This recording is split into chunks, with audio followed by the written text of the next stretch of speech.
السلام علیکم ورحمۃ اللہ وبرکاتہ۔ الحمد للہ نحمدہ ونستعینہ ونستغفرہ ونؤمن بہ ونتوکل علیہ ونعوذ باللہ من شرور انفسنا ومن سیئات اعمالنا۔ قال اللہ تعالی فی القرآن المجید والفرقان الحمید۔ فاعوذ باللہ من الشیطان الرجیم۔ بسم اللہ الرحمن الرحیم۔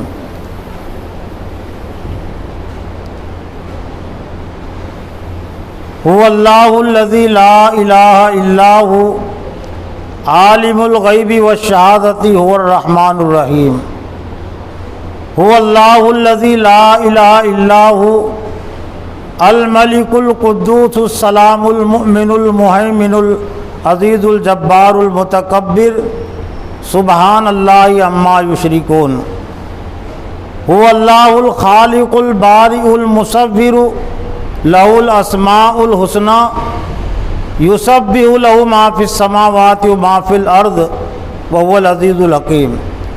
وقال اللہ تعالی اذن اللہ لا الہ الا هو الحی القیوم لا تأخذہ سنۃ ولا نوم لہ ما فی السماوات وما فی الارض من ذا الذی یشفع عندہ الا بإذنہ ولا یحیطون بشیء من علمہ الا بما شاء وسع کرسیہ السماوات والارض ولا یئودہ حفظہما وهو العلی العظیم۔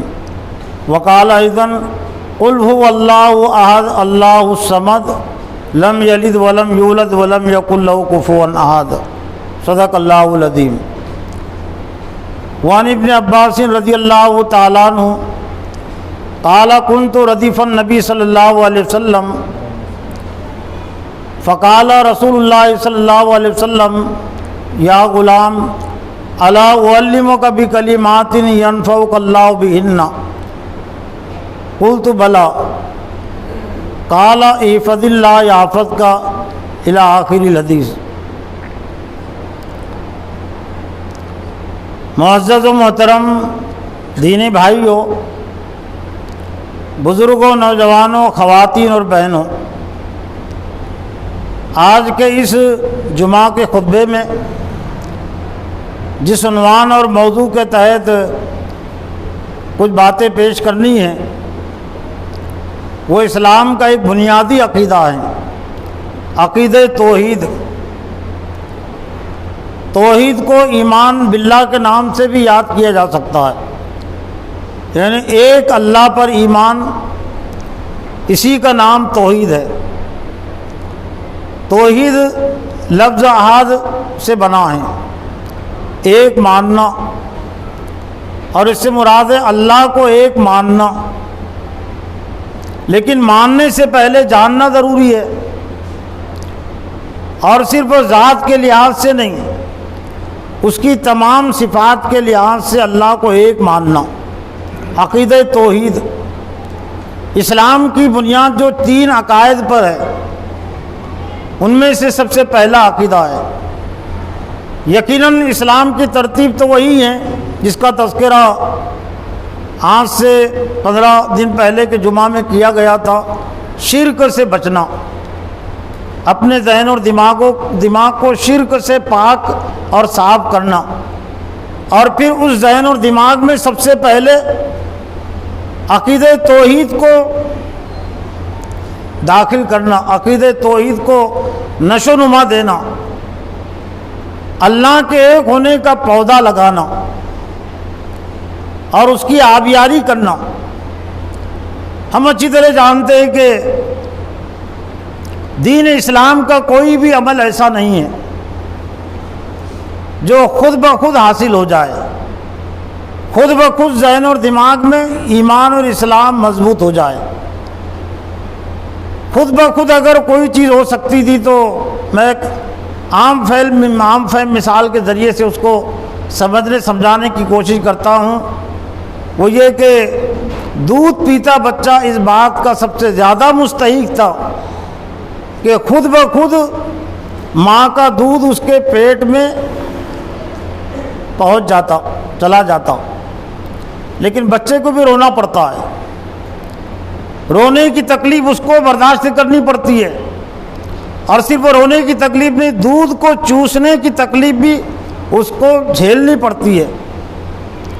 دودھ وہ چوستا ہے، اس کی اپنی حیثیت سے وہ محنت لگاتا ہے، تب کہیں جا کر دودھ اس کا پیٹ میں پہنچتا ہے، معدے میں پہنچتا ہے۔ اس سے ہم بخوبی سمجھ سکتے ہیں کہ اسلام اپنے ماننے والوں سے چاہتا کیا ہے۔ جو کچھ اللہ تعالیٰ نے صلاحیت دی ہے، دماغی صلاحیت، دل کی صلاحیت، سوچنے سمجھنے کی صلاحیت، عمل کی صلاحیت، ان تمام صلاحیتوں کو استعمال کرے۔ تو اسی طرح سے عقیدہ توحید کی جو بات ہے، یہ خود بخود عقیدہ ذہن اور دماغ میں آ نہیں جاتا اور مضبوط نہیں ہوتا۔ شعور کے ساتھ، دل کی آمادگی کے ساتھ اللہ کو ایک ماننے کی ضرورت ہوتی ہے۔ علامہ اقبال رحمۃ اللہ علیہ نے بھی توحید کی حقیقت اور توحید کے تقاضوں کو اپنے اشعار کے ذریعے سے، اپنے کلام کے ذریعے سے بہت زیادہ پیش کیا ہے، سمجھانے کی کوشش کی ہے۔ ایک ان کی نظم کا شعر ہے، بازو تیرا توحید کی قوت سے قوی ہے، اسلام تیرا دیس ہے تو مصطفی ہے۔ تیرے بازوؤں میں اے مومن، اے مسلم، تیرے بازوؤں میں اگر طاقت اور قوت اگر آ سکتی ہے تو وہ توحید سے آتی ہے، اللہ کو ایک ماننے سے آتی ہے۔ بازو تیرا توحید کی قوت سے قوی ہے، یہ توحید کی قوت جتنی زیادہ ہوگی تیرے ہاتھوں میں اتنی زیادہ قوت پیدا ہوگی، اور یہ توحید کا عقیدہ زندگی میں جتنا کمزور ہوگا، توحید جتنی کمزور ہوگی تو ایمان اور اسلام بھی کمزور ہوگا۔ وہ نظم بھی ان کی بڑی دلچسپ ہے، جس نظم کا یہ شعر ہے، یہ نظم کا ایک طرح کا آخری شعر ہے، وہ تصور وطنیت سے متعلق ہے علامہ اقبال کی وہ نظم کہ اسلام میں وطن کا تصور کیا ہے۔ جہاں سے وہ نظم شروع ہوتی ہے کہ اس دور میں میں اور ہے، جام اور ہے، جم اور، اس دور میں میں کہتے شراب کو، یہ شراب تو ایک ہوتی ہے جس سے لوگ پی کر نشے میں آتے ہیں، لیکن یہ وطن کا نشہ بھی کچھ کم نشہ آور نہیں ہوتا، یہ کم خطرناک نہیں ہوتا۔ یہ وطن کی محبت کو پی کر بھی لوگ مدہوش ہو جاتے ہیں، لوگ دشمن بن جاتے ہیں، قوموں کے دشمن، افراد کے دشمن۔ تو اس دور میں اور ہے، جام اور ہے، جم اور، جام کہتے ہیں جس سے شراب پلائی جاتی ہے، تو گلاس کی شکل بھی بدل گئی، وہ محفلوں کی شکل بھی بدل گئی، ساقی نے بنا کی روش لطف و ستم، اور جو پلانے والے ہیں، جو پلانے والا ہے شراب، اس نے اور بھی زیادہ نئے نئے طریقے ایجاد کر لیے۔ تہذیب کے آذر نے ترشوائے صنم، اور مومن نے بھی تعمیر کیا اپنا حرم، اور تہذیب کے آذر نے، آذر کا اشارہ حضرت ابراہیم علیہ السلام کے باپ کی طرف، کہ ان کی زندگی بھی شرک میں گزری ہے۔ تو اس دور کی جو تہذیب ہے، تہذیب کے آذر نے ترشوائے صنم، اور کچھ صنم، کچھ بت پتھروں کے ہوتے ہیں، لیکن اس سے زیادہ خطرناک بت ہوتے ہیں یہ وطن کے بت، زبان کے بت، رنگوں کے بت، نسلوں کے بت، خاندان کے بت، کہ ہمارا ایک خاندان ہے، ہماری ایک برادری ہے۔ تو تہذیب کے آذر نے ترشوائے صنم، اور مومن نے بھی تعمیر کیا اپنا حرم، اور یہ غیروں کی دیکھا دیکھی نقالی میں مومن نے بھی اپنا ایک حرم تعمیر کر دیا۔ حرم، حالانکہ حرم تو ایک ہی ہے، وہ خانہ کعبہ، حرم اس کی طرف اشارہ ہے، لیکن الگ الگ مرکز بنا لیے ایمان والوں نے بھی۔ پھر علامہ اقبال نے کہا کہ ان تازہ خداؤں میں بڑا سب سے وطن ہے۔ یہ بہت سارے خدا تو ہے تازہ، نئے خدا، نئے بت بڑے بڑے ہیں، لیکن ان تمام میں جو نئے بتوں میں، تازہ خداؤں میں جو سب سے بڑا خدا ہے وہ ہے وطن پرستی۔ ان تازہ خداؤں میں بڑا سب سے وطن ہے، جو پیرہن اس کا ہے وہ مذہب کا کفن ہے۔ اقوام میں مخلوق خدا بٹتی ہے اس سے، قومیت اسلام کی جڑ کٹتی ہے اس سے، قوموں میں مخلوق اس سے بڑھتی ہے، اور اسلام کی جو قومیت کی جو جڑ ہے، ملت اسلامیہ کی جو جڑ ہے، وہ یہ وطن پرستی سے کٹتی ہے، کمزور ہوتی ہے، اور پھر اس نظم کا ایک بازو تیرا توحید کی قوت سے کبھی ہے۔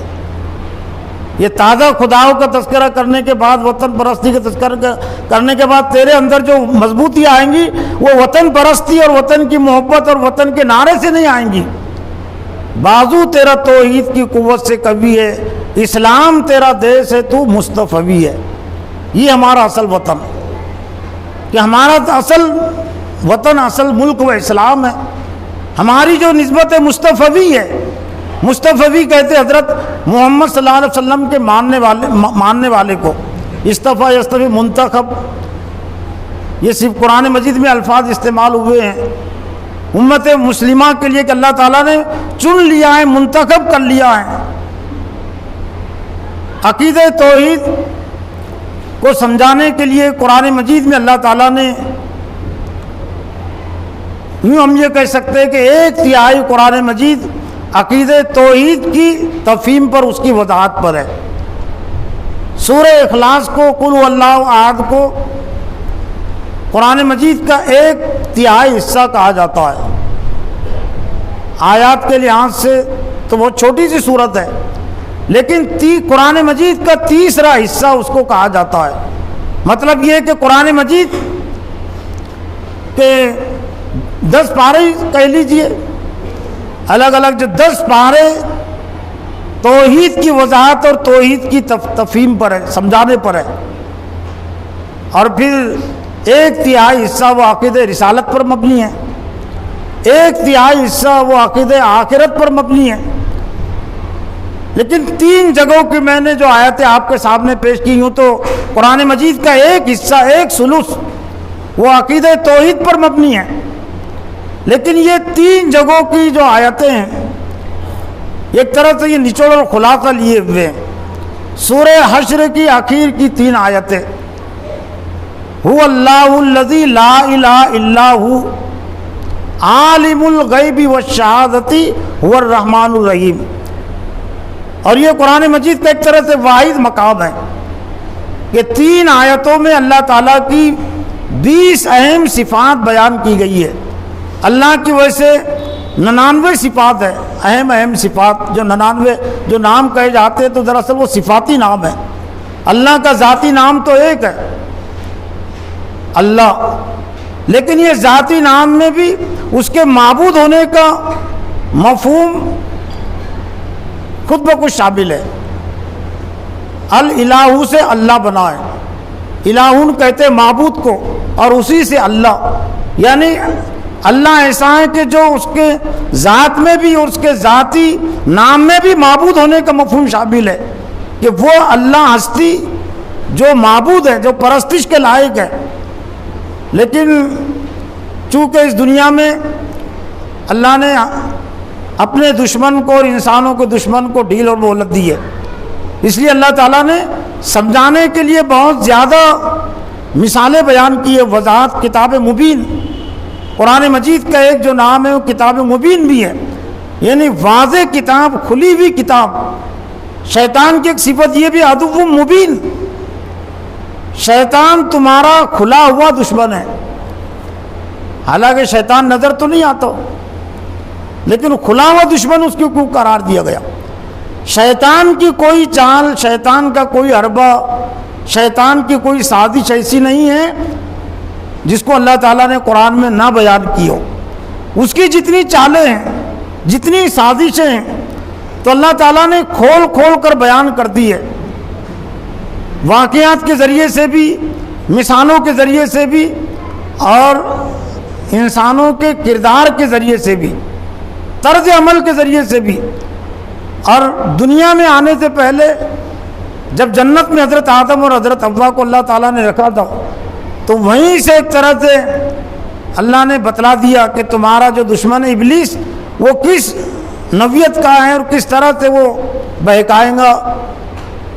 حضرت آدم اور حضرت حوا کو کس طرح سے اس نے بہکایا تھا، پھر ان کی جو اولاد ہے ان کو کس طرح سے بہکائیں گے. اس لیے اللہ تعالیٰ نے اپنی ذات کے حوالے سے اور اپنی صفات کے حوالے سے بہت ہی واضح انداز میں رہنمائی کر دی ہے. هو اللہ الذی لا الہ الا هو، وہی اللہ ہیں کہ اس کے علاوہ کوئی معبود نہیں. عالم الغیب والشہادتی، وہ جاننے والا ہے غیب کا اور حاضر کا. جو ہم کو نظر آتا ہے اس کو کہتے ہیں حاضر، اور جو نظر نہیں آتا اس کو غیب کہتے ہیں. لیکن یہ جو بات کہی گئی یہ ہمارے اپنے سمجھ کے لحاظ سے کہی گئی، ورنہ اللہ کے لیے غیب کوئی چیز نہیں ہے.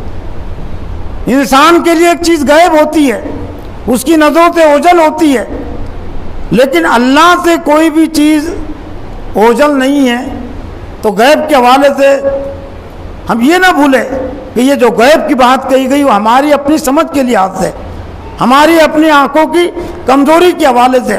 لیکن اللہ کی ذات وہ ہے کہ جن چیزوں کو ہماری نظریں دیکھتی اللہ تعالیٰ ان کو بھی جانتا ہے، اور جہاں تک ہماری نظر نہیں پہنچتی اللہ ان کو بھی جانتا ہے.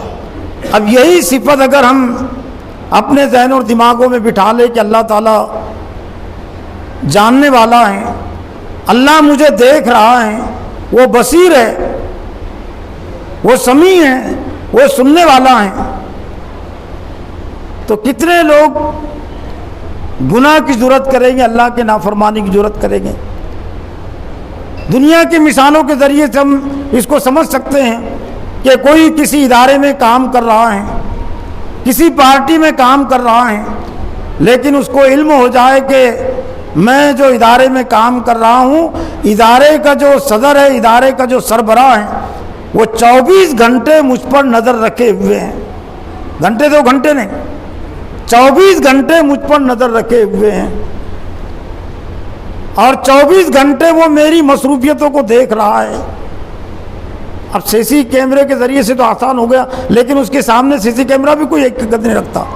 اللہ کے بصیر اور نذیر ہونے کی صفت کے سامنے، اللہ کے عالم الغیب ہونے کے سامنے، عالم الغیب و شہادہ ہونے کے سامنے یہ سی سی کیمرے کی کوئی حیثیت نہیں. ایک آڑ ہو جاتی ہے، لوگ تو اس کو بھی پھوڑ پھاڑ دیتے ہیں. چوروں کو چوری کرنا ہوتا ہے، یا کسی حکومت کو چھپانا ہوتا ہے، پولیس کو کوئی خبر، تو پہلے سی سی کیمرے کو توڑ دیتے اور پھر وہ چوری کرتے ہیں تاکہ اس میں نہ آئے. لیکن اللہ کی طرف سے پوری کائنات پر جو ایک اللہ کی طرف سے کیمرہ ہے، اللہ دیکھ رہا ہے، تو کتنے لوگ جرات کر سکتے ہیں، لیکن وہاں تو جرات نہیں کرتے. معلوم ہو جائے کہ پارٹی کا سربراہ ہر وقت میری مصروفیت، میرے کاموں پر نظر رکھے ہوئے، تو آخری درجے میں تو کم از کم اگر ہے اس کے اندر حص، تو اگر کوتاہی اگر کرے، سستی کاموں میں کرے تو ہو سکتا ہے سستی ہو جائے، کوتاہی ہو جائے. لیکن آخری درجے میں وہ جو دشمن پارٹی ہے، جو مخالف پارٹی ہے، اس کی حمایت اور اس کی تائید سے تو بچے گا نا. کہ میں جس پارٹی سے میرا تعلق ہے، اس کا صدر، اس کا سربراہ ہر وقت میرے کاموں پر نظر رکھے ہوئے ہیں، میری مصروفیت پر نظر رکھے ہوئے ہیں، تو کم از کم آخری درجے میں جو مخالف پارٹی ہے اس کی تائید اور حمایت میں نہ کروں تو کم از کم یہ احساس تو اس کے اندر پیدا ہوگا. لیکن ذرا ہم پھر اس کو منطبق کریں اللہ کی یہ صفت پر، عالم الغیب والشہادہ، وہ جاننے والا ہے، وہ دیکھ رہا ہے حاضر کو بھی اور ہماری نظر کے لحاظ سے جو غیب ہے. هو الرحمن الرحیم، بڑا مہربان نہایت رحم کرنے والا ہے. ہمارا جو تعلق انسانوں کا اللہ سے جو تعلق ہے اس کی بنیاد رحم اور مہربانی پر ہے، درگزر پر ہے. یعنی گویا کہ اللہ کی بندگی اور اطاعت اس حیثیت سے ہم کو نہیں کرنی چاہیے کہ بس ایک جوا ہے جو ہمارے کاندھے پر رکھ دیا گیا ہے، ایک بوجھ ہے جو ہمارے کاندھے پر رکھ دیا گیا ہے. نہیں، اس ذات سے ہمارا تعلق ہے جو بڑا مہربان نہایت رحم کرنے والا ہے، کہ اس نے پیدا کر کے ہماری تمام ضروریات زندگی کا انتظام کیا، اور ہم کو اس نے یہ تمام صلاحیتیں دی ہے. دماغ کی صلاحیت ہے، آنکھوں کی صلاحیت ہے، اور اللہ تعالیٰ نے کچھ لوگوں کو جو معذور رکھا ہے تو وہ اس لیے رکھا ہے کہ ہم یہ اللہ تعالیٰ کی نعمتوں کی قدر پہچانیں. دماغ والے اپنے دماغ کی قدر پہچانے لیے اللہ تعالیٰ نے کچھ لوگ پاگل پیدا کیے، آنکھ والے اپنے آنکھوں کی قدر و قیمت پہچانے اس لیے اللہ نے کچھ اندھے پیدا کیے، کچھ بہرے پیدا کیے، کچھ مکے گونگے پیدا کیے، کچھ بغیر ہاتھ اور بغیر پیر کے پیدا کیے ہوئے۔ ان کی پیدائش کے موقع پر اللہ کے یہاں اعضاء کی کمی نہیں پڑی تھی۔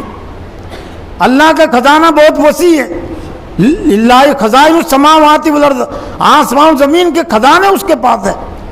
تو کیا انہوں نے کوئی جرم کیا تھا؟ ان کے باپوں نے کوئی جرم کیا تھا کہ سزا ان کو دی گئی کہ ان کے بچے پیدا ہوئے؟ کوئی جرم نہیں کیا تھا، اور ایک جرم کی سزا اللہ تعالیٰ دوسرے کو نہیں دیتا۔ یہ ہماری اپنی نصیحت کے لیے۔ تو تندرست افراد، صحت مند افراد یہ پاگلوں کو ہلکے میں نہ لے، نابیناؤں کو ہلکے میں نہ لے، ہم اندھے اور بہروں کو ہم ہلکے میں نہ لے، سنجیدگی میں لے، سیریس لے۔ یہ پوری زندگی کی قربانی دے رہے ہیں۔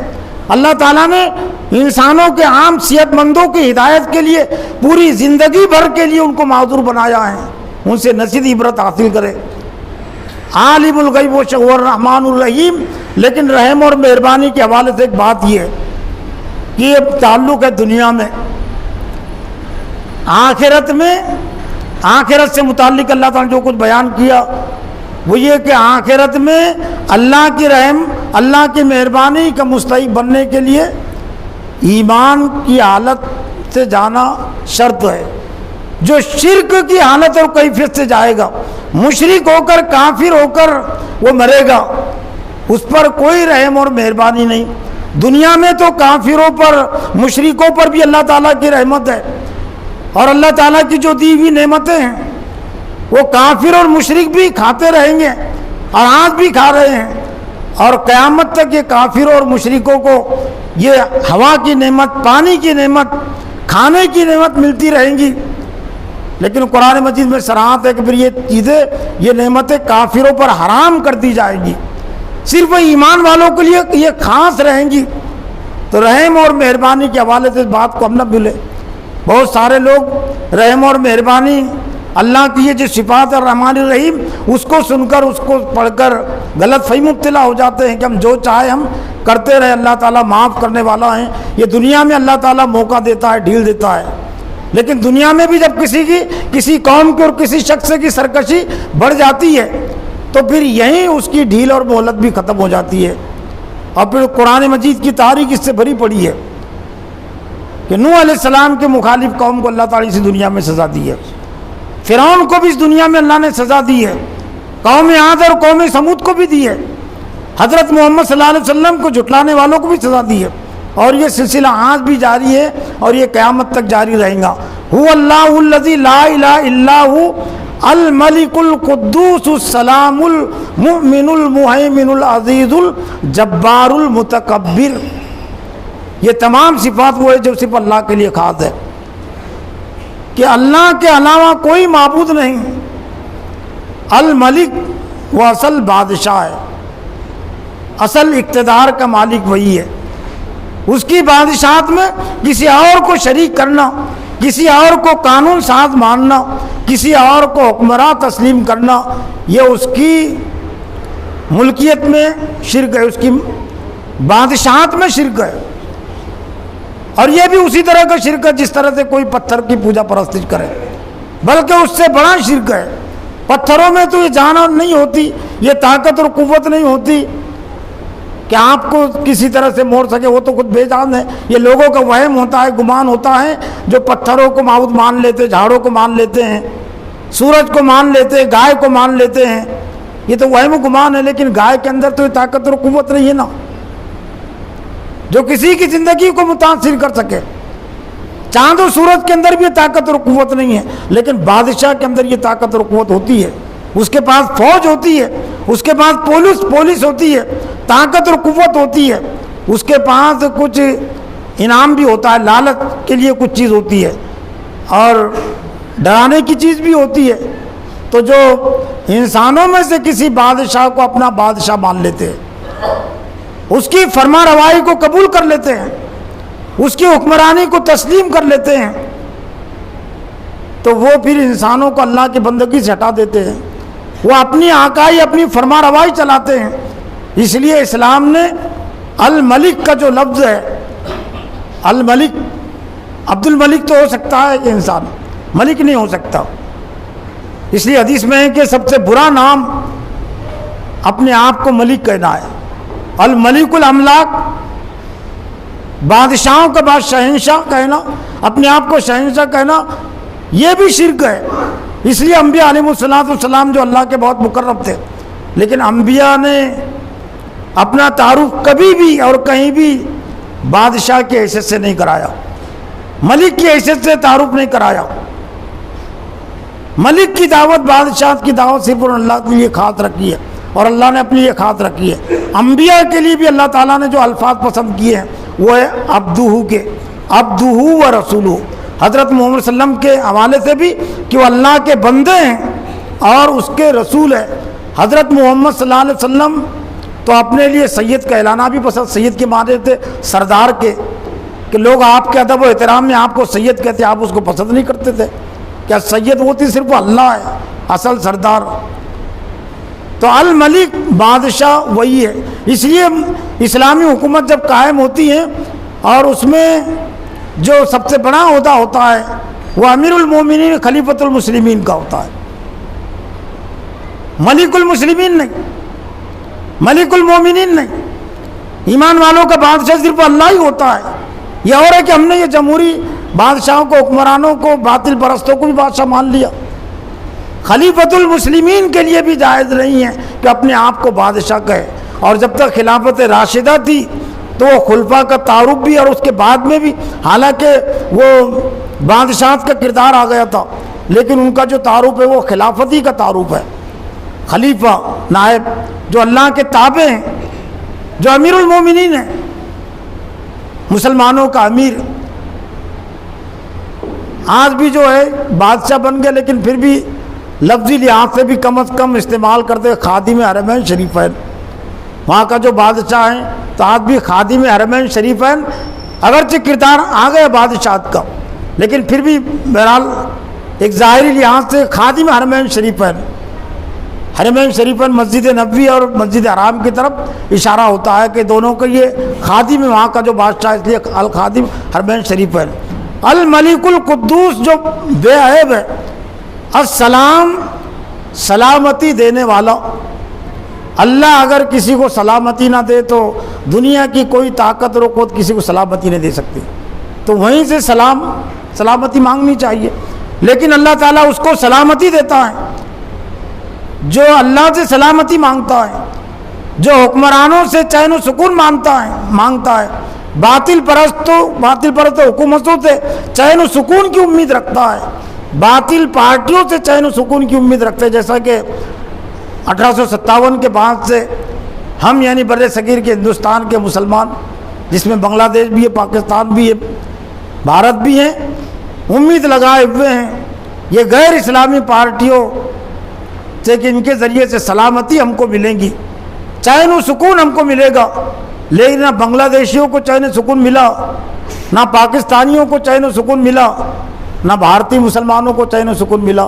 ہاں، ہمارے جو مخالف ہے تو چونکہ ہم نے ان پر حجت تمام نہیں کی ہے، اس لیے اللہ کے یہاں جو شرط ہے کہ جس فرد اور جس قوم پر حجت تمام نہیں ہوتی دعوتی، اس وقت تو ان کو ڈھیل اور مہلت ملتی ہے۔ ہم نے حجت تمام نہیں کی کہ یہ ہندوستان کی سرزمین یہ ہندوؤں کی نہیں ہے، یہ مسلمانوں کی نہیں ہے، نہ مسلمانوں کے باپ کی ہے نہ ہندوؤں کے باپ کی ہے۔ للہ ملک السماوات والارض، یہ اللہ کی سرزمین ہے۔ اور جس دین امت مسلمہ یہ حجت تمام کر دیں گی کہ کشمیر سے کنیا کماری تک کی زمین اللہ کی، اللہ کی تسبیح پاکی بیان کرتی ہے، اور تم نے اس پر ناجائز قبضہ کر رکھا ہے، غاصبانہ قبضہ تم نے کر رکھا ہے، اور اس سرزمین کے جو اصل شہری ہے، مول نواسی ہے، وہ مسلمان ہیں۔ بنیادی شہریوں کو کہتے ہیں نا مول نواسی۔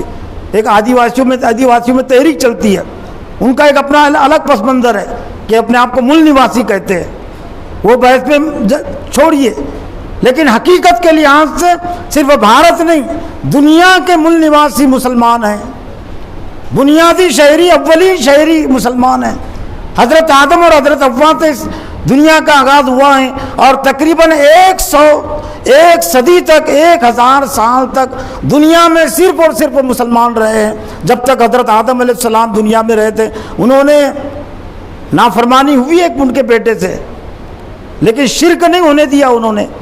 ان کی وفات کے بعد ایک تحقیق کے مطابق حضرت آدم علیہ السلام کی عمر 1000 سال رہی ہے، تو 1000 سال تک اس دنیا کے جو مول نواسی تھے، جس میں بھارت بھی ہے اور بھی ممالک جہاں پر بھی انسانی آبادی تھی، وہ صرف مسلمانوں پر مشتمل تھی۔ 1000 سال کے بعد پھر شیطان نے بڑی مکاری اور چالاکی سے عقیدت اور محبت کے نام پر حضرت آدم علیہ السلام کے جو نیک بیٹے تھے، 5 نیک بیٹے جن کا تذکرہ سورہ نوح میں ود، سوا، یغوث، یعوق، نصر، ان کے نام سے شرک کا آغاز کیا۔ پہلے تو ان کو کہا کہ ان کی تصویریں بنا کر رکھو، جب ان کا انتقال ہو گیا تو لوگوں کو ان کی یاد ستاتی تھی، اس لیے اسلام میں یہ تبرک کے لیے، یاد دہی کے لیے، یادگار کے طور پر تصویریں بنانا، مجسمے بنانا جائز نہیں ہے۔ یہ ضرورتاً تصویر نکالنے کی اجازت دی ہے، اجازت ہے تعارف کے لیے، پہچان کے لیے۔ تو شروع میں تو تصویریں پر انہوں نے آمادہ کیا، پھر تصویریں بنانے کے بعد پھر بات مجسموں تک پہنچی، ان کی مورتیاں بنانے تک پہنچی، وہاں سے دنیا میں شرک کا آغاز ہوا ہے۔ الملک القدوس السلام المؤمن، امن دینے والا، مومن کا لفظ اسی سے ہے جو امن میں ہے، جو جہنم سے اور شیطان کے مکر و فریب سے امن میں آ جاتا ہے وہ مومن ہوتا ہے، لیکن صرف دعوے کی بنیاد پر نہیں۔ آمنو الگ چیز ہے، مومن الگ چیز ہے۔ جو ایمان کے پورے تقاضوں کو پورا کرتا ہے وہ اللہ کی نظر میں مومن شمار ہوتا ہے۔ اور قرآن مجید میں کامیابی کو خوشخبری اور بشارت آمنو کی بنیاد پر نہیں ہے، مومن اور مومنون کی بنیاد پر۔ قد افلح المؤمنون، تحقیق کے کامیاب ہو گئے مومنون۔ وَأَنْتُمُ الْأَعْلَوْنَ إِن كُنتُم مُؤْمِنِينَ، تم ہی سر بلند رہو گے، غالب رہو گے اگر تم مومن ہو۔ وَكَانَ حَقًّا عَلَيْنَا نَصْرُ الْمُؤْمِنِينَ، ہمارے ذمے ہے مومنین کی مدد کرنا۔ آمنو والوں کے لیے تو جگہ جگہ تنبیہ بھی ہے کہ یا ایھا الذین آمنوا لم تقولون ما لا تفعلون، اے ایمان والو وہ بات کیوں کہتے جو کرتے نہیں۔ آمنے والوں تو کہیں پر یہ بھی ہے کہ یا ایھا الذین آمنوا ادخلوا فی السلم کافہ، اے ایمان والو اسلام میں اطاعت و فرما برداری میں پورے کے پورے داخل ہو جاؤ۔ اور آمن والوں سے کہیں پر یہ بھی خطاب ہے یا ایھا الذین آمنوا آمنوا، اے ایمان والو ایمان لے آؤ۔ سب مترجمین نے لکھا کہ یہاں پر ایمان لانا تو ایمان لانے کا مطلب یہ کہ ایمان پر قائم رہو، ایمان کے تقاضوں کو پورا کرو۔ هو اللہ الخالق البارئ المصور له الاسماء الحسنى، یہ سورہ حشر کی آخری 3 آیتیں جس میں ایک طرح سے توحید باری تعالیٰ کا تعارف ہے کہ وہی اللہ ہیں جو الخالق ہے، پیدا کرنے والا، الباری پیدائش کا منصوبہ بنانے والا کہ پیدائش کی حیثیت کیا ہو، انسان کے لیے جسم کس طرح کا ہو، پرندے کے لیے جسم کس طرح کا ہو، اور جس مخلوق کے لیے جس طرح کے جسم کی ضرورت تھی، ساخت کی ضرورت تھی، اس کو کہتے ہیں منصوبہ سازی، باری، موجد۔ پیدا بھی اس نے کیا، روح بھی اس نے ڈالی، لیکن اس نے یہ بھی بنایا ہر مخلوق کا حلیہ، ہر مخلوق کی اس کی جسمانی ساخت اور اس کی جو روح ہوتی تھی اس کے لحاظ سے اللہ تعالیٰ نے اس کو بنایا۔ اور قرآن میں یہ بھی ہے کہ تم اللہ تعالیٰ کی پیدائش میں کوئی نقص نہیں پاؤ گے، نہ آسمان میں کوئی نقص ملے گا، نہ چاند و سورج میں، اور نہ زمین میں، اور نہ کسی انسان میں، جہاں پر جس عضو کی ضرورت تھی اللہ تعالیٰ اس حیثیت سے اس کو پیدا کیا۔ المصور، تصویر بنانے والا، شکل و صورت تصویر گھڑنے والا، بنانے والا صرف اللہ ہے۔ گورا بنانے والا، کالا بنانے والا، اور جتنے بھی رنگ ہو سکتے ہیں۔ تو اس لیے اسلام میں مذاق اڑانا، خاص طور سے پیدائشی نقص کے سلسلے میں، اگر وہ اندھا ہے تو اندھا ہونے کی بنیاد پر اس کی مذاق اڑانا، اگر بہرا ہے تو بہرا ہونے کی بنیاد پر اس کو حقیر سمجھنا، اس کا الزام کس پر جا رہا ہے؟ اس کا الزام اس بنانے والے پر جا رہا نا، وہ اس کی نہیں مذاق اڑا رہا ہے، اس لیے کہ اس نے اپنے آپ کو نہیں پیدا کیا، اس لیے وہ حرام ہے۔ لا یسخر قوم من قوم کہ کوئی قوم کسی دوسری قوم کا مذاق نہ اڑائے، کوئی فرد کسی فرد کا مذاق نہ اڑائے، بلکہ اس کو دیکھ کر اللہ تعالیٰ کا زیادہ شکر گزار بنے۔ میں بھی ایسا پیدا ہوں، میں بھی ایسا رہ سکتا تھا۔ اور یہ جو مختلف رنگ اللہ تعالیٰ نے پیدا کیے وہ اس لیے پیدا کیے کہ ہر شخص اللہ تعالیٰ کی نعمتوں کی قدر پہچانے اور یہ سمجھے کہ یہ سب کے سب نیچرل نہیں ہے۔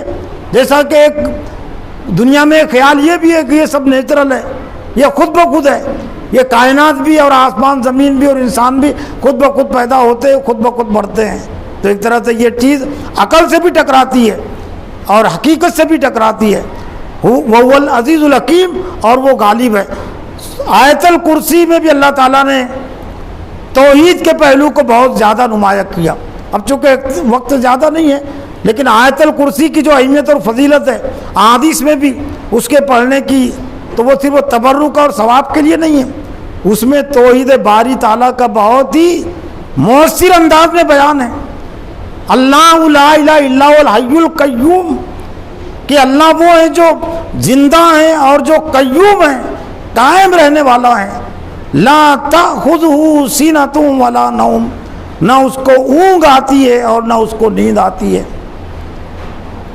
لہ ما فی السماوات و ما فی الارض، اسی کے لیے جو کچھ آسمانوں میں ہے اور جو کچھ زمین میں ہے۔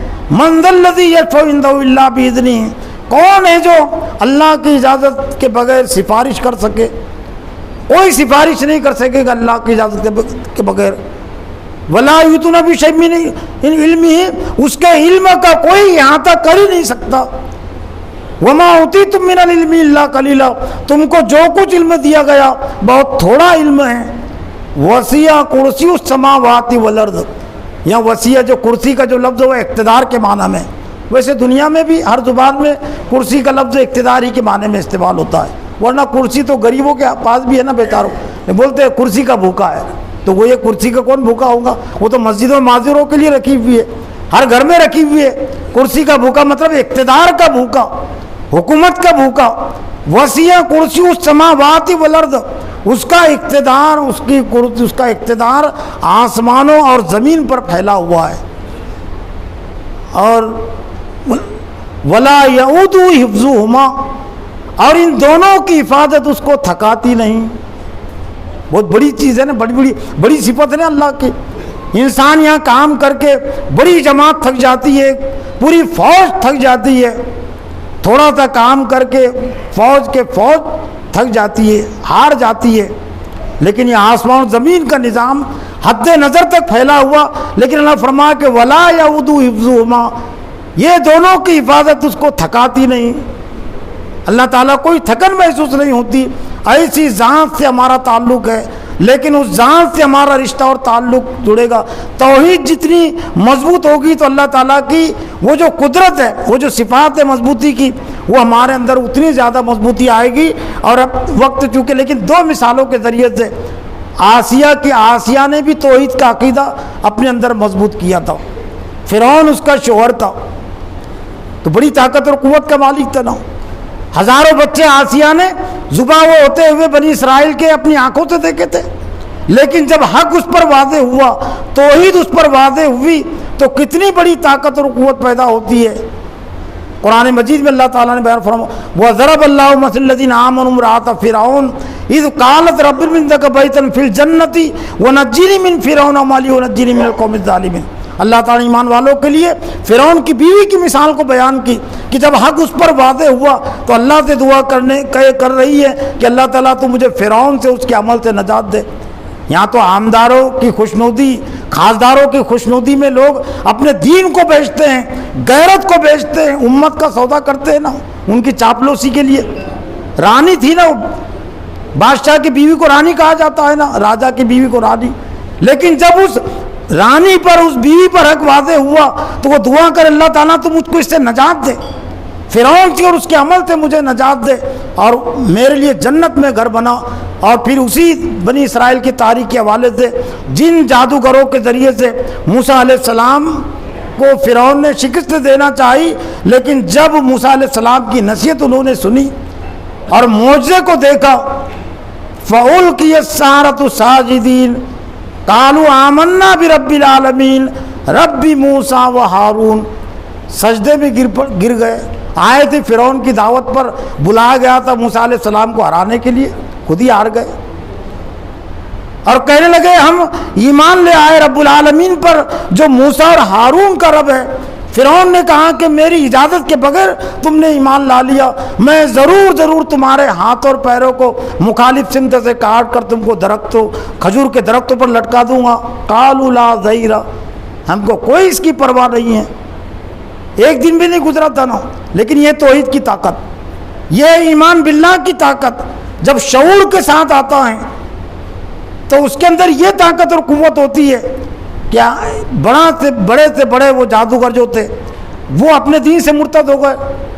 الزام لگایا جا رہا ہے اسلام پر، یہ چمڑی اور جمڑی دیکھ کر جانے والی عورتوں کے متعلق، لڑکیوں کے متعلق اسلام سے مرتد. اسلام میں داخلی کب ہوئی تھی تو مرتد ہوں گی؟ ورنہ اسلام میں یہ تاکید ہے کہ آج بھی جو لڑکیاں اور جو عورتیں اور جو مرد شعور کے ساتھ پڑھ رہے وہ مرتد ہو رہے ہیں، عیسائی مرتد ہو رہے ہیں، اور یہود بھی اگر پڑھتے الگ کم پڑھتے ہیں. حسد اور جلن ان کے اندر زیادہ ہے.